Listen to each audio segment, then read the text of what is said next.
Bueno, vamos a tratar de conversar las casaciones pertinentes sobre el plazo de las diligencias preliminares. La primera casación importante que debemos leer y que desarrolla los primeros pautas sobre el plazo de diligencia preliminar es la casación 2-2008, La Libertad. Esta casación básicamente va a tocar algunos puntos importantes. La primera criterio que establece nos dice lo siguiente. Existen dos subfases en la investigación preparatoria, que todos lo conocemos, que es las diligencias preliminares y la investigación preparatoria propiamente dicha.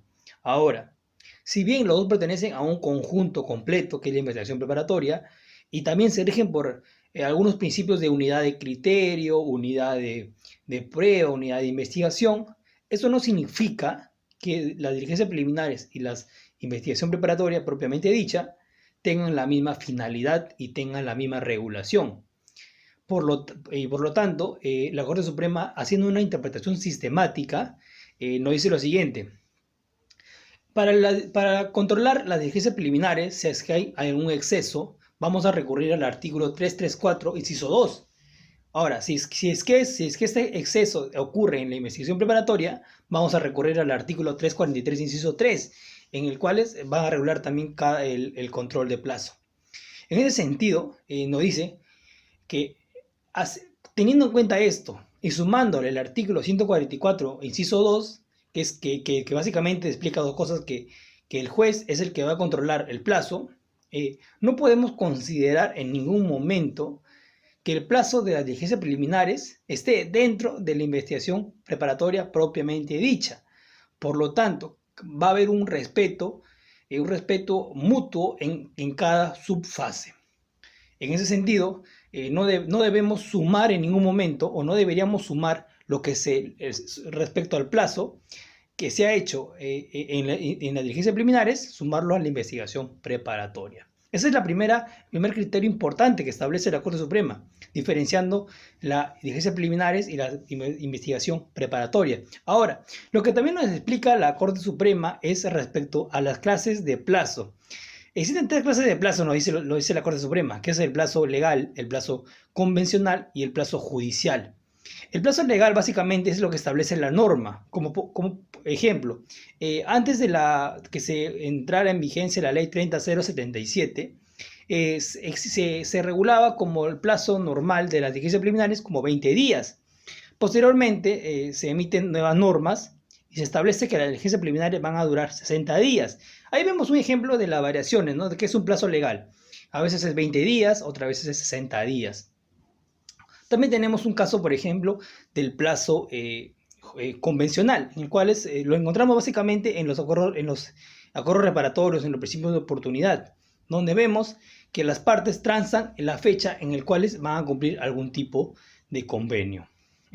Finalmente tenemos un tercer plazo, que es el plazo judicial, respecto al cual el juez va a hacer de manera discrecional poner un tope para que se actúe algún tipo de acto de investigación o algún tipo de acto pendiente para el desarrollo del proceso en sí. Entonces, tenemos en cuenta algo también importante, que en esta casación se encontraba regulado que el plazo de diligencia preliminar eran de 20 días. Y solamente básicamente regulaba dos tipos de plazos, un plazo común y un plazo que se denominaba plazo distinto, que se regulaba por tres características importantes, que era la complejidad, las circunstancias y las características del hecho materia de investigación. Entonces, hasta ahí tenemos algunas ideas de la cual establece esta casación. Y quizás la idea más importante es la que señala que el cómputo del plazo se va a hacer por días naturales. Bueno, la siguiente casación que debemos entender es la casación 66-2010 Puno. En esta casación básicamente vamos a entender de qué va el artículo 143, inciso 2. Para eso, el hecho concreto de esta casación es que Ministerio Público y Policía Nacional del Perú realizan actos de investigación de manera conjunta, con la finalidad de poder recabar los vestigios del delito y todo lo que requiere la finalidad inmediata de las diligencias preliminares, y a la vez también individualizar. Es por eso que no se encuentra la persona individualizada en ese momento. Pero sin embargo, ellos realizan los actos de investigación correspondientes. quedando pendiente la policía de realizar actos de investigación. Por ello, posteriormente, la policía remite el informe con otra fecha, y la fiscalía, al notar que al parecer faltarían actos de investigación, remite nuevamente el informe, y a la vez notificando en ese mismo momento a las partes procesales.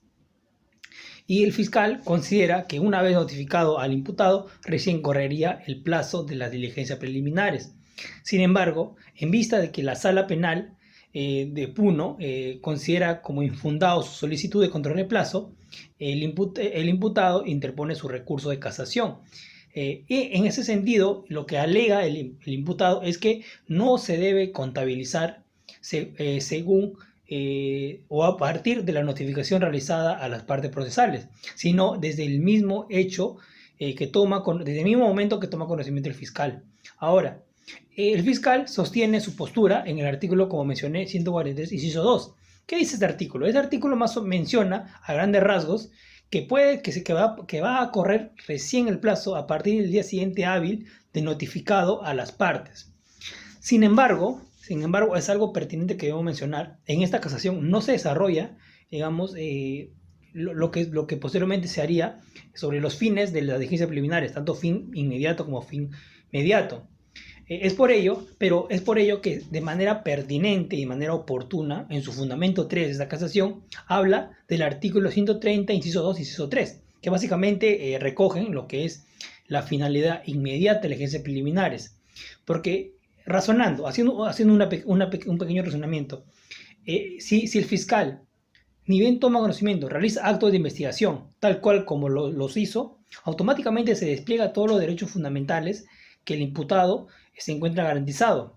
Por lo tanto, no se podría, digamos, postergar los derechos o dar inicio al plazo cuando automáticamente el fiscal tiene la participación activa desde el mismo conocimiento. En ese sentido, la Corte Suprema menciona que se debe hacer una interpretación sistemática entre el artículo 143, inciso 3, y los artículos 330, inciso 2 y 1.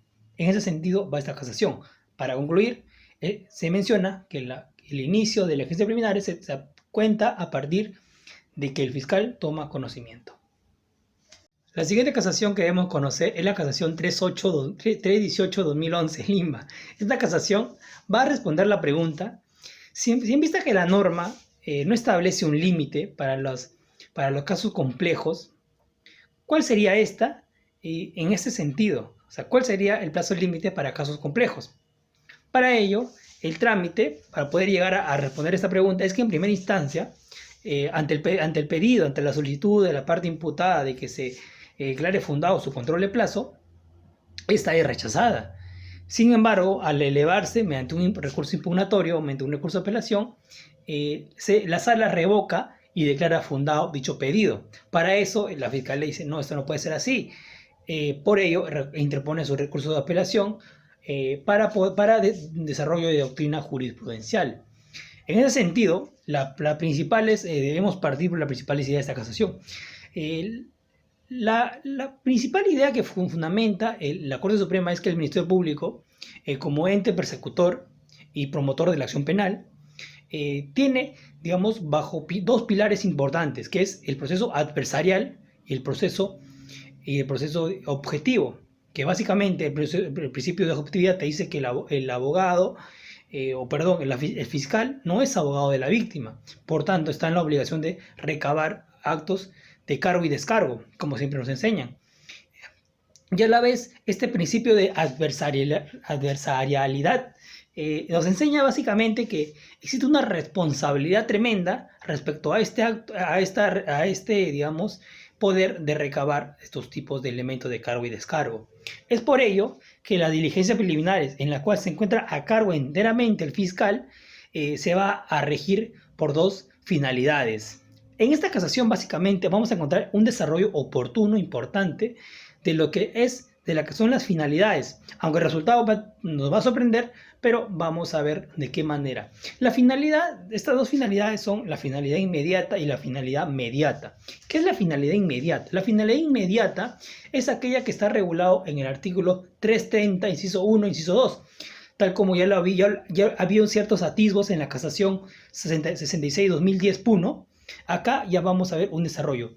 El primer entendimiento de los actos, digamos, la finalidad inmediata, se va a dividir en 3 puntos. El primero es la realización de reunir actos urgentes e inaplazables. Lo que en sencillas razones eso es aquello que pueda determinar la realidad de un delito, que ese hecho sucedió, así aún no tengamos, digamos, individualizado. La segunda finalidad que tiene esta finalidad inmediata, valga la redundancia, es la de poder asegurar los elementos de convicción que son producto del delito, que también permitan la materialidad del delito. Y finalmente, uno de los principales también elementos que propugna esta finalidad inmediata es que debemos individualizar a los presuntos responsables e inclusive también individualizar a los agraviados. Para ello, va a ser oportuno que se haga a través de diversos actos de investigación. Ahora, también, por el otro lado, en la otra cara de la moneda, existe la finalidad inmediata. Esta finalidad inmediata va a ser importante para poder desentrañar en esta casación, que es la de poder verificar si se formaliza o no la investigación, por ende, si se archiva. Es por ello que la Corte Suprema menciona la siguiente ecuación. Dice, para que se pueda considerar que el acto de investigación que se va a realizar se encuentra comprendido en las diligencias preliminares, deben cumplir estos 3 requisitos. Si no cumple estos 3 requisitos, que es, digamos, que tenga un carácter de urgente, inaplazable, que permita asegurar el elemento de convicción y que también individualiza al imputado, si es que no tienen esa finalidad, todos esos actos se van a la investigación preparatoria. O sea, si no cumplen esas finalidades, para el otro lado, investigación preparatoria. En ese sentido, inclusive, menciona la Corte Suprema que para eso, inclusive recogen una sentencia del Tribunal Constitucional donde mencionan, específicamente la sentencia 2748-2010 habeas corpus del Tribunal Constitucional, en el que menciona que la razonabilidad del plazo se deberían concentrar en la investigación preparatoria, porque inclusive mencionan el delito de TIC como un ejemplo en el cual se debería aumentar el plazo. Y el Tribunal Constitucional recomienda al Congreso Nacional que, digamos, que emita una norma donde amplíe para ciertos casos complejos, dejando de lado inclusive la importancia, no recomendando para diligencias preliminares. En ese sentido, la primera conclusión que debemos tener es que en esta sentencia de la Corte Suprema hay una disminución a la importancia de las diligencias preliminares. Literalmente, dicen que es más importante formalizar que archivar. O sea, debemos darle más, o sea, básicamente dicen que es mucho más importante que formalizar o archivar es acusar.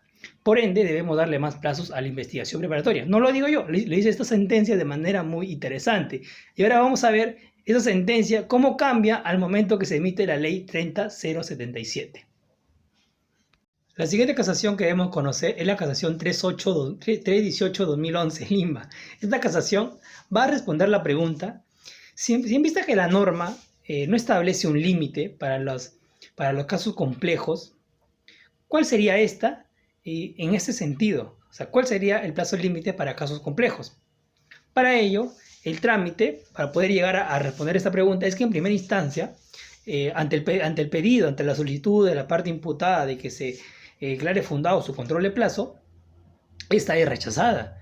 Sin embargo, al elevarse mediante un recurso impugnatorio o mediante un recurso de apelación, la sala revoca y declara fundado dicho pedido. Para eso, la fiscal le dice, no, esto no puede ser así. Por ello, interpone su recurso de apelación para desarrollo de doctrina jurisprudencial. En ese sentido, debemos partir por las principales ideas de esta casación. La principal idea que fundamenta la Corte Suprema es que el Ministerio Público, como ente persecutor y promotor de la acción penal, tiene, digamos, bajo 2 pilares importantes, que es el proceso adversarial y el proceso objetivo, que básicamente el principio de objetividad te dice que el abogado, el fiscal no es abogado de la víctima, por tanto está en la obligación de recabar actos de cargo y descargo, como siempre nos enseñan. Y a la vez, este principio de adversarialidad nos enseña básicamente que existe una responsabilidad tremenda respecto a este, digamos, poder de recabar estos tipos de elementos de cargo y descargo. Es por ello que las diligencias preliminares en la cual se encuentra a cargo enteramente el fiscal se va a regir por dos finalidades. En esta casación básicamente vamos a encontrar un desarrollo oportuno, importante, de lo que son las finalidades, aunque el resultado nos va a sorprender, pero vamos a ver de qué manera. Estas dos finalidades son la finalidad inmediata y la finalidad mediata. ¿Qué es la finalidad inmediata? La finalidad inmediata es aquella que está regulado en el artículo 330, inciso 1, inciso 2, tal como ya había ciertos atisbos en la casación 66-2010 Puno. Acá ya vamos a ver un desarrollo. El primer entendimiento de los actos, digamos, la finalidad inmediata, se va a dividir en 3 puntos. El primero es la realización de reunir actos urgentes e inaplazables. Lo que en sencillas razones, eso es aquello que pueda determinar la realidad de un delito, que ese hecho sucedió, así aún no tengamos, digamos, individualizado. La segunda finalidad que tiene esta finalidad inmediata, valga la redundancia, es la de poder asegurar los elementos de convicción que son producto del delito, que también permitan la materialidad del delito. Y finalmente, uno de los principales también elementos que propugna esta finalidad inmediata es que debemos individualizar a los presuntos responsables e inclusive también individualizar a los agraviados. Para ello, va a ser oportuno que se haga a través de diversos actos de investigación. Ahora, también, por el otro lado, en la otra cara de la moneda, existe la finalidad inmediata. Esta finalidad inmediata va a ser importante para poder desentrañar en esta casación, que es la de poder verificar si se formaliza o no la investigación, por ende, si se archiva. Es por ello que la Corte Suprema menciona la siguiente ecuación. Dice, para que se pueda considerar que el acto de investigación que se va a realizar se encuentra comprendido en las diligencias preliminares, deben cumplir estos 3 requisitos. Si no cumple estos 3 requisitos, que es, digamos, que tenga un carácter de urgente, inaplazable, que permita asegurar el elemento de convicción y que también individualiza al imputado, si es que no tienen esa finalidad, todos esos actos se van a la investigación preparatoria. O sea, si no cumplen esas finalidades, para el otro lado, investigación preparatoria.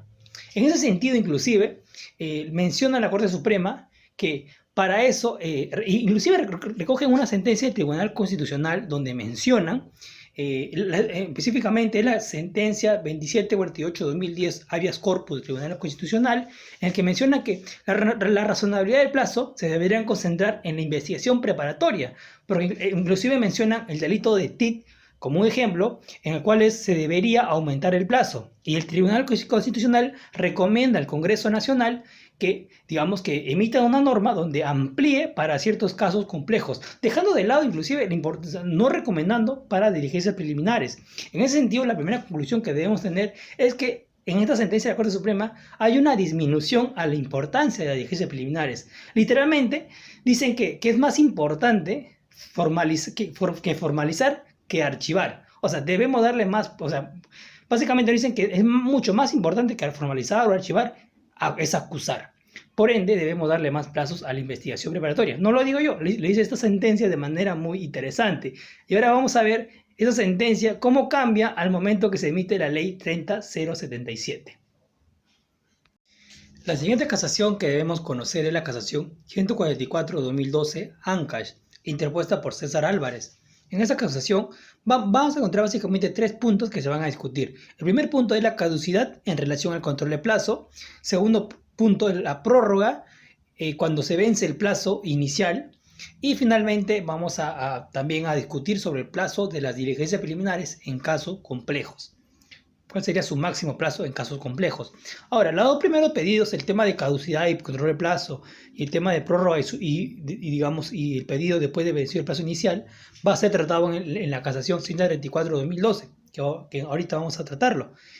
Pero esta casación solamente va a desarrollar el tema de cuál sería el plazo máximo en las diligencias preliminares en casos complejos. En ese sentido, en una especie de, digamos, de mundo así de un todo, va esta casación a retomar las opiniones desarrolladas en la casación 2-2008 Ancash, En esta casación recordemos que, aparte que había señalado que el cómputo de plazo se iba a desarrollar en días naturales, también mencionó algo importante, casi finalizando terminando la casación, que dice que el plazo de elegirse preliminares, en la hipótesis máxima, o sea, hasta que puede estirarse más de elegirse preliminares, no puede superar al plazo máximo de la investigación preparatoria. O sea, si la investigación preparatoria durara solamente una semana, el plazo máximo para que dure la investigación preliminar, una semana. En ese sentido, y en vista de que ya había una variación en el plazo de casos complejos mediante la ley 30077, es que la Corte Suprema razona. Entonces, si la investigación preparatoria, según la ley 30077, o siendo una interpretación sistemática, es de 8 meses, ahora yo cumpliendo mi propia regla que impuse en la casación 2-2008, de que el plazo máximo de las diligencias preliminares no puede superar a la hipótesis máxima de la investigación preparatoria, entonces, si la investigación preparatoria vale 8 meses, las diligencias preliminares vale 8 meses. Obviamente que este plazo de 8 meses no va a ser en todos los casos, va a tener que cumplir las directrices, las directrices del plazo razonable. ¿Y qué es el plazo razonable? Es la consideración de los hechos en materia de investigación desde un aspecto subjetivo y objetivo. Subjetivo para ver la actuación del Ministerio Público, o sea, de la autoridad persecutora, y del imputado, si tuvo conductas maliciosas con tal de esto entorpecer la investigación. Y del otro lado vamos a ver desde un aspecto objetivo del plazo razonable, que es básicamente vamos a tener en consideración los actos de investigaciones, si va a tener que hacerse en el extranjero, si va a requerir más, no sé, más de 100 testigos, si es que va a realizarse pericias que demoran más de lo normal, digamos, Contraloría, entre otros. Y de esta manera vamos a ver, digamos, desde un aspecto objetivo el plazo razonable. Entonces, el plazo razonable o el plazo se va a regir según los actos de investigación que tengan que desarrollarse. La siguiente casación que no debemos olvidar es la casación 134/2012, Ancash también. Como mencioné hace rato, existían 3 temas a discutirse durante ese año, que era caducidad y control de plazo, era también la prórroga, pedir la prórroga de investigación preliminar una vez que se venció el plazo inicial, y finalmente cuál era el plazo del caso con plazo en casos complejos de la investigación preliminar.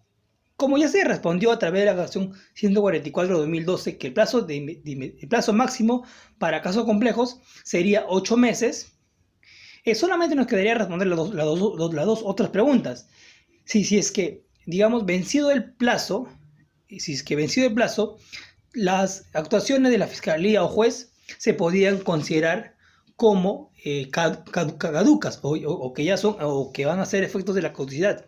Y básicamente nos responde de manera tajante y recogiendo otra casación, también importantísima, que es la 54/2009, en el cual dice que no afecta en ningún momento digamos que se haya hecho fuera del plazo o que se haya realizado fuera del plazo. La caducidad solamente para resoluciones o decisiones emitidas por juez o fiscales, en ese sentido nada más, no se va a aplicar los efectos de la caducidad.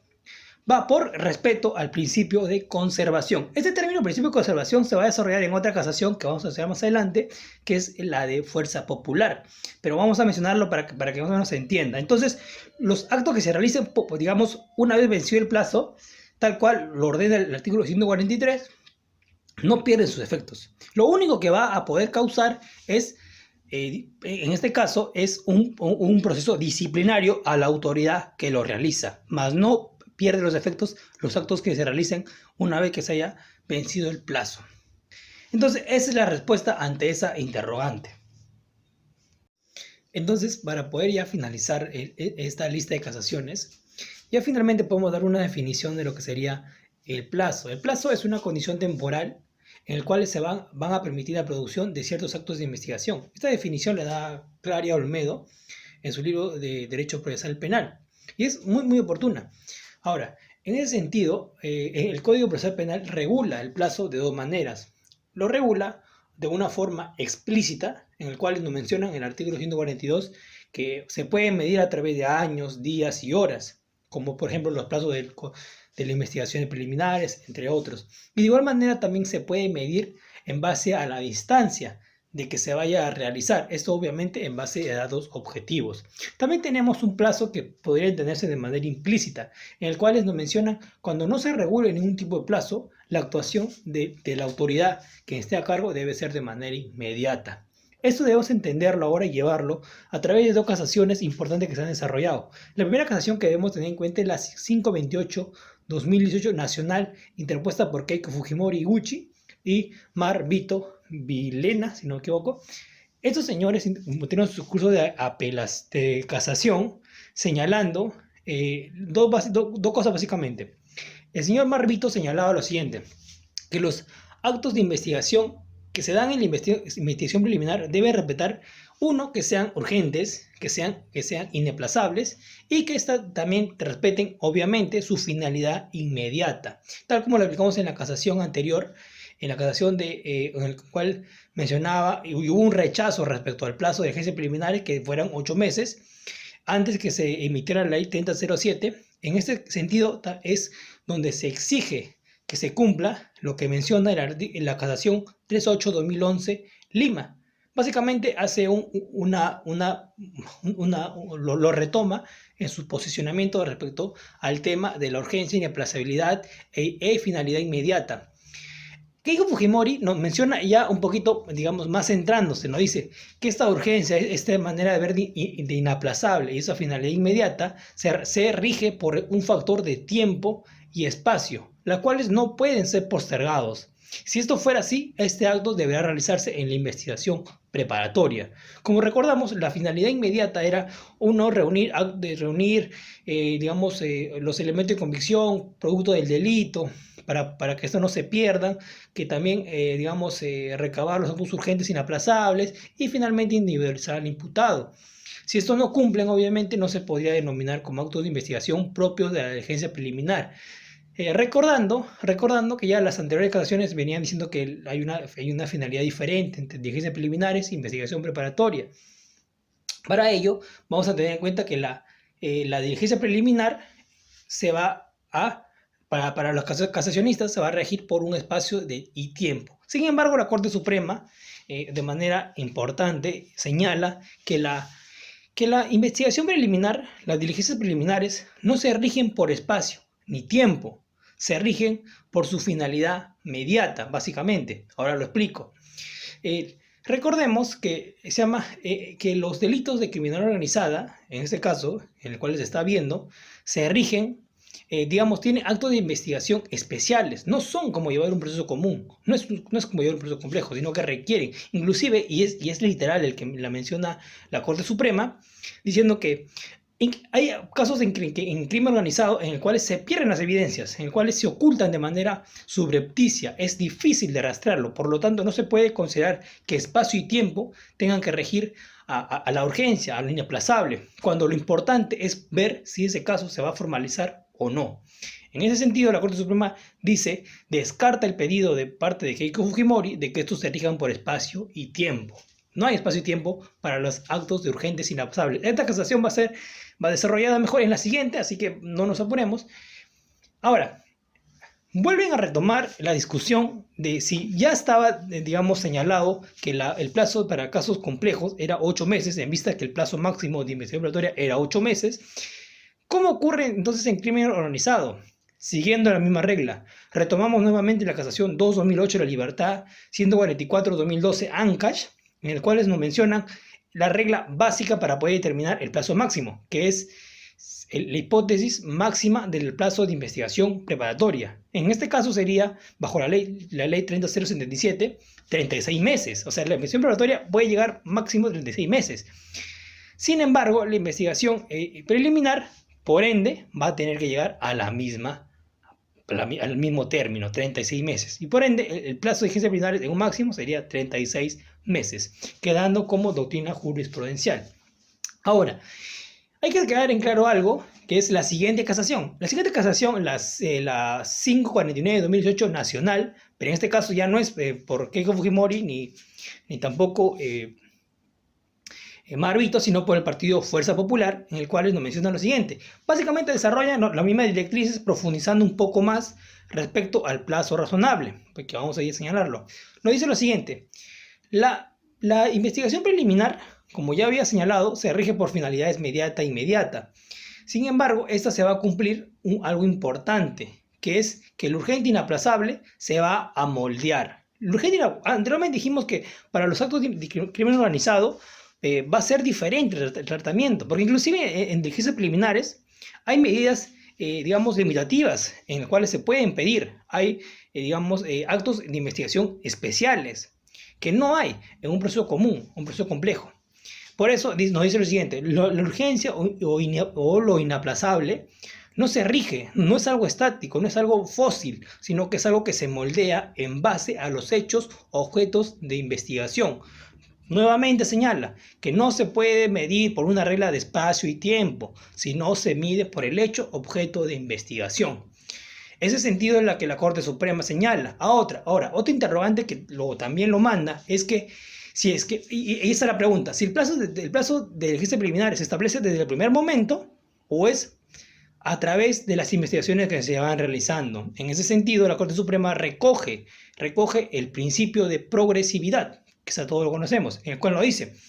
El cual dice que, producto de los actos de investigación, se van a señalar, se va a ver si realmente se necesita. Por lo tanto, inclusive la Corte Suprema recomienda que sea lo ideal, sea que se empiece por un plazo corto, con, no sé, un caso complejo, para finalmente, si es que se ve que está comprometido una estructura donde se reparten funciones, tal cual es un grupo de crimen organizado, recién se puede, digamos, pedir un plazo mayor como el de, por ejemplo, 36 meses. En ese sentido, las investigaciones preliminares en esos casos se va a regir por un principio de progresividad.